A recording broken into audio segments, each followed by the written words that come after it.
mo, ang dami nang nagde-dare sa kanila. 30,000. Nasaan ang pangalan? Give me the names. Hindi mo pwedeng ba sasabihin 30,000, 36,000. Pangalawa, alam mo kasi, Yes. ang problema kay Lorna Kapunan, maraming umiiyak dahil sa kanya.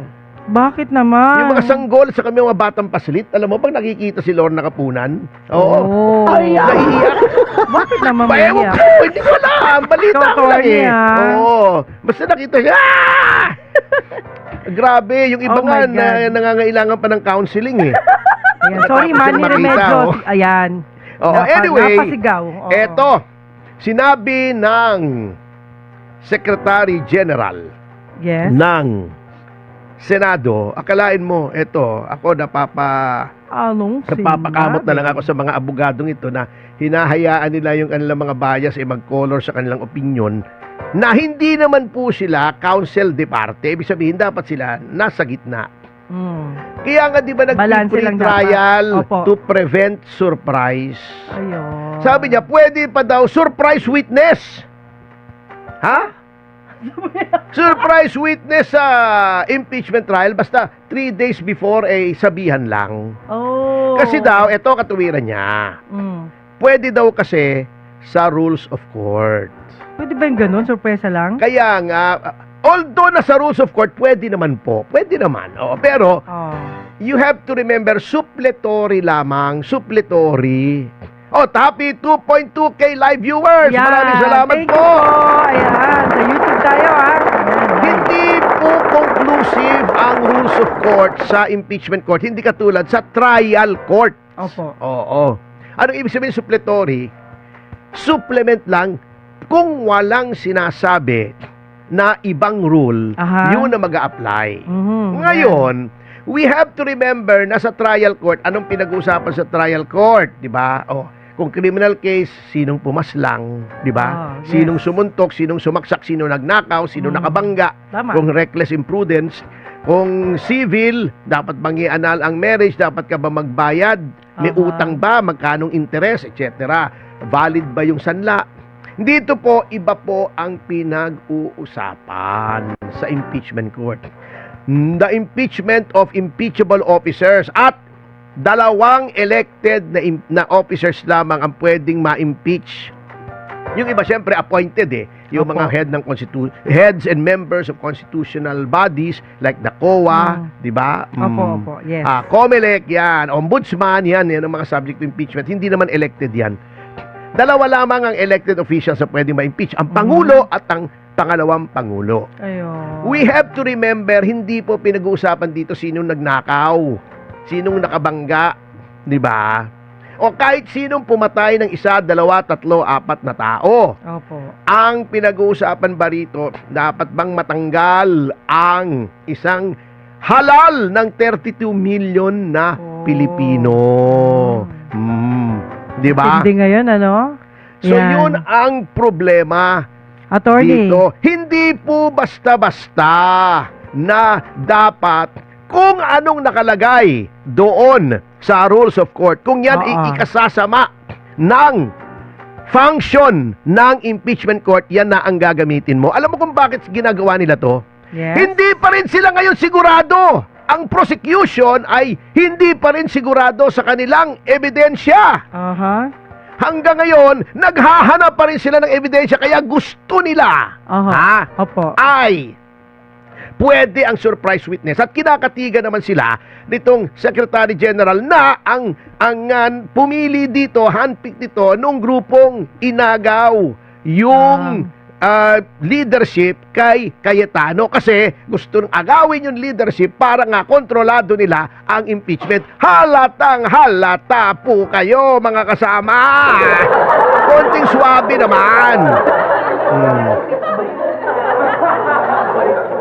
Pag na-impeach ba yung ating Vice President sino naman ang tingin nilang pwedeng ipalit ng ganun-ganun lang? Masakit yan Hindi material sa ngayon. Ang aking pinag-uusapan kasi nga, pero tama kami, puntos ka. Yun bang ipapalit nila? Ganon ang kumpiyansa ng taong bayan. Kita niyo yung survey. Happy 2.4 thousand live viewers. Hindi nga. Kaya nga, ang magbigat dito, lahat ng diskarte, kita mo, sinasabi ni De Lima, yung, alam mo si De Lima, yan ang tinutukoy ni Jose Marichan. Nung siya ay kumanta ng Beautiful Girl. Ayun ba? Kaya maraming nababaliw dyan si Jonel. Ay, hindi, attorney, kasi ako naman ay biktima Hindi, rin ng karumal-dumal na pagpatay. Hindi, kaya nga, ibig sabihin, Kaya yung teka muna, aking- ano pagpatay? Anong koneksyon naman ng Hindi, pagpatay? yung family ko, isa rin sa, yun nga, hindi naman totoo na ganun-ganun lang napapatay yung mga pulis kung wala namang Bakit yung pulis? Impeachment pinag-uusapan natin. Hindi, ang Oo. point ko lang naman, attorney. Hindi, teka muna. Tapusin ko muna yung Sige, puntos sige, ko. sige, sige. Ito sinasabi ni De Lima. Oo. Ang layo ng Sige. De Lima. Bakit ba pagka lumalabas si De Lima, parang na, morbid? morbid Nagiging masyado yung ano ko eh. Naalala ko eh. Sinisingit mo. Anyway, Oo. ha? Sige po. Ito sinasabi na naman ni De Lima, pwede pa daw silang magsabpina ng dokumento. Hanggang ngayon, oo. kaya kinokontest siya ni Attorney Sheila Season. Teka muna, naka-file na eh. Bakit mag-iimbestiga na naman kayo? Diyan po kitang-kita hanggang ngayon, mahina ang kaso ng prosecution. Hanggang ngayon, gusto pa nilang ipagpatuloy ang investigasyon. Ang tagal-tagal nyo nang iniimbestigahan yan. Di ba nagre-reklamo na nga kami? Bakit ba ginawa nyo ng mini trial? Yang investigasyon, yung determination ng probable cause sa House. Kinonvert ninyo into a mini trial, ang haba-haba.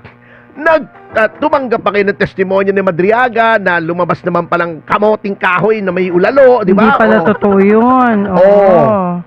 Ngayon, final nyo na. Ibig sabihin, pag final nyo na, nakadetermine na kayo ng probable cause, confident na kayo na yung ebidensyang ipadadala nyo sa Senado ay enough, sapat para makonvict si VP Sara. Ngayon, mag-iimbestiga ulit kayo. Ngayon, gusto nyo pang maglagay ng surprise witness. Another trial na naman? Oo, kaya nga, King Koy. Happy 2.5K live viewers. Thank you, guys. YouTube. Hi. Salamat po. Yun ang aking kinababahala dito. Ben, nandito na naman si Ben. Dalo. Oo, si Ben, nandiyan na naman. Nakikita ko na naman ang anino ni Ben. Ben Dalo.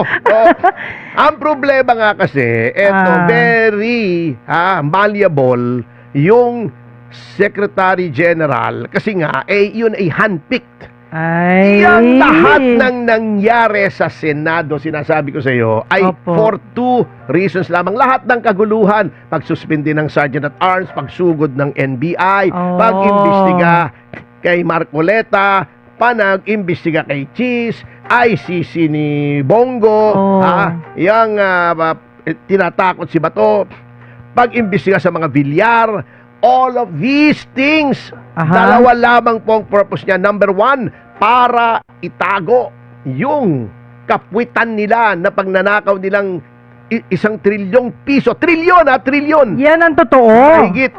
Yan para ang itago totoo. yun. Number two, para ma-impeach si VP Sara Duterte. Lahat ng mga asong ulol ng administrasyon, si Mel Santa Maria, yung mga so-called legal experts, mga legends in their own minds lang naman, ang dami na nasasabi, baka naman pwedeng hindi 16 kay ganito. Nandoon na nga sa konstitusyon. So, parang lumalabas, sir, sila lang ang bahala sa lahat, parang ganun na lang. Wala na ibang pwedeng kumilos. Yun nga gumawa ng konstitusyon si dating Justice Ascuna, sinasabi na 16 kasi nga super majority, kasi hindi dapat basta-basta nagtatanggal ng elected na official, lalo na kung president o vice president. Hindi basta-basta yan. Ginawa nilang pwede, pero mahirap. Hindi madali. Otherwise, wala nang gagawin. Yung mga magkakalaban sa politika, kundi impeach ang isa't isa. Di ba ga? Hanggang kailan nila gagawin yan? Napakatagal na, guys. Ang tagal na. Yan ang malaking problema dyan. Okay. In the meantime, na nagkakagulo sila dyan, yung mga basic services ay walay. Eto na.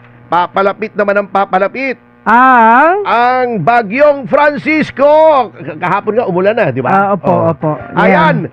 Maaalala na naman, mga kasama, ng taong bayan yung flood control. Panibagong galit na naman yan. Yan ang kinakatakot nila. Paktay na. Below sea level kayo sa approval rating kasi kung anong kapuitan ang ginagawa nyo. Very obvious naman. Opo. Lahat ay ginagawa nyo para matanggal si VP Sara. Wala kayong ginagawa para maiangat ang taong bayan. Ay, happy 2.6K live viewers po tayo! Salamat po. Thank you, guys. Thank you sa walang sawang pagtitiwala at pagtangkilik. Oo. Oo, kita nyo ha. Hindi lang typhoon. Opo. Ano siya? Hindi lang typhoon. Ay, Hindi mo pa rin mabasa yan.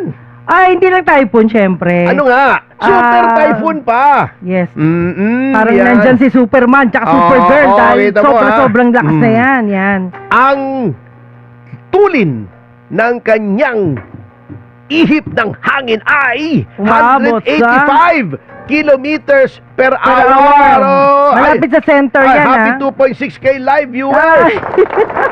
Up to 230. Alam mo ba kung gaano kabilis siyang 185 kph? Gano? Isipin mo, ang Moving maximum, Oo. hindi, ang maximum na Okay.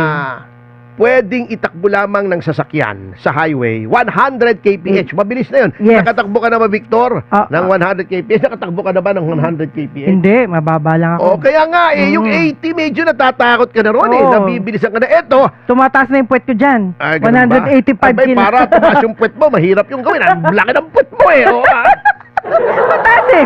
Para mapangit Ay, yun, mahirap yun. Hindi. Umaangat lang. Umaangat. okay, Yan. okay, Per okay. hour yan, ha? Oh. Per hour. Per hour, umaangat yung puwet mo. Oo, per hour. Ayun na, ayun na. Anyway. Wala. Pressure talaga. Grabe. 185. Oh, malakas to. Grabe malakas yun, to. Per oh. hour yan, near the center. Alam mo ba ang pressure niya? Mm. Central pressure, 940 hectopascals. Alam mo ba kung ano yung hectopascals? Hindi po. Hindi ko rin alam.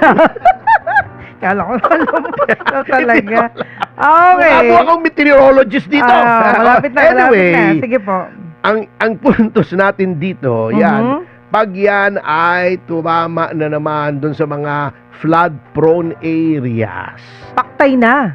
Naku, Lagot kawawa na naman na tayong naman lahat. ang ating mga kababayan. Kasi yung mga dike bang ang Tagalog ng dike? Opo, Dike, no? opo, dike. Yung mga dike Ay, hindi nagawa. ay wala, pero bayad.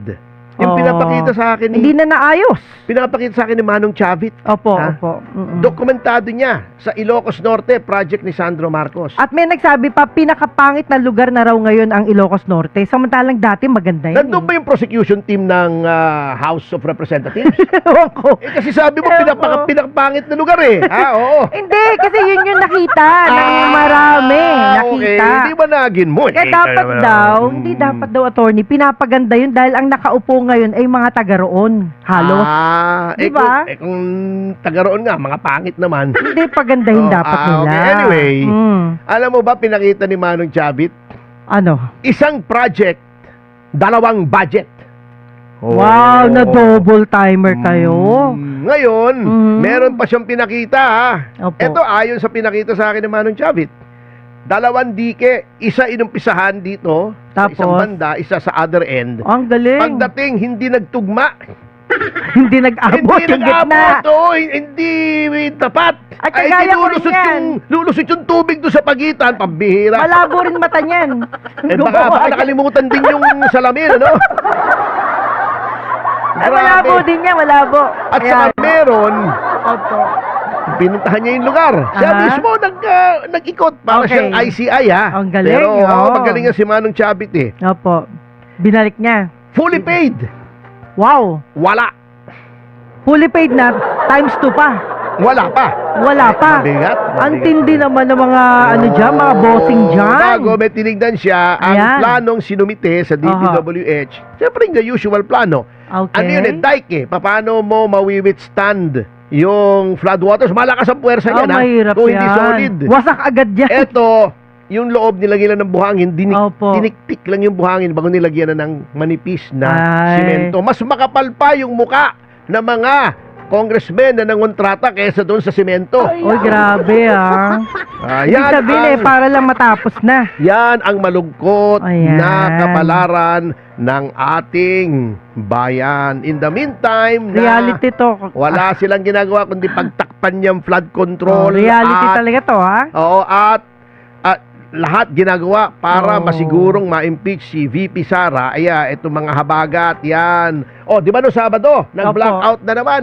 Oo nga eh. Hindi nga makasupply ng kuryente. Ayun. Ngayon, may ulano nagsabi, ikaw mahina utak mo, Atty. Topacio, di naman gobyerno ang nagbibigay ng kuryente, mga pribadong korporasyon. Oh. Yun. Ngunit, energy power is heavily regulated by the Energy Regulatory Commission. Ha? Oo. At mga ibang regulatory bodies. Kung masama ang regulation mo, ay hindi magkakaroon ng maiging delivery yung private sector. Kasi ang private sector, sumusunod lang sa regulation. Ayun. Oo. Ay, happy 2.8K live Viewers ng Thank you very YouTube. much. Okay, thank you so much. Ang Ayan. problema po kasi rito, puro regulatory capture. Ay, pati nga solar panel, ita-charge na yata sa atin Ang din yan. gulo nga eh. Kaya nga, eto ha. Yung araw, Eto kanila na yung... rin. Rain. Eto sunod-sunod na pala ito. Opo. Ito mo ha. Sa Negros Occidental, Northern Samar, hanggang 4 na metro ang taas ng alon. Grabe, nakakatakot na yan. Oo naman. Hindi na yan, hindi na Oh, tayo pwede dyan. Hindi makakapangisda yung ating mga mangingisda. Wala na, opo. Wala namang ginagawa ang gobyerno para Opo. matulungan. Please do something. Diba? Yan. Yung farm to market roads, kung may isda man, hindi madala sa merkado. Ano ba namang klaseng gobyerno ito? Bago Wala nagtataka na. pa sila kung bakit ang baba ng kanilang approval rating, palpak po kayo, mga kasama. Yan ang tunay, real talk. Real talk talaga. Huwag na kayo bago ang pagpapakit nyo, merong executive order daw ordering the president to stay home. May dinner pa kayong may kasamang chef. Sino hindi Wow. mag-visit sa inyo? Ang tindi nyo naman, guys.